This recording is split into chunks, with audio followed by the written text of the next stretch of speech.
көбін бойымдағы қан қазақ.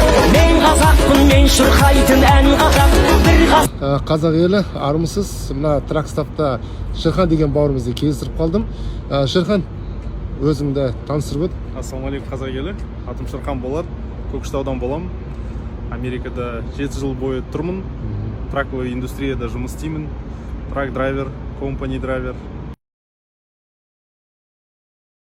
Аптасына қазір компани драйверлер 2-2,5 мың доллар алады. 3 мың алуға мүмкіндік бар ма? Мүмкіндік бар. 7 күн жұмыс істесең 3 мың аласың. Ұйықтайсың ғой тегер. Ұйықтайсың, иә. Тамақ ішесің. Тамақ ішесің, ұйықтайсың. Ал ағайындар, Шерхан бауырымыз жақында бизнес ашыпты. Осы детейлингпен айналысты. Трактың ішін жуып, жалпы кірлерін ластанып кетсе, алғашқы зауыттан шыққандай қалпына келтіреді. Бауырымыздың бизнесін қолдайық. Өздері осы Чикаго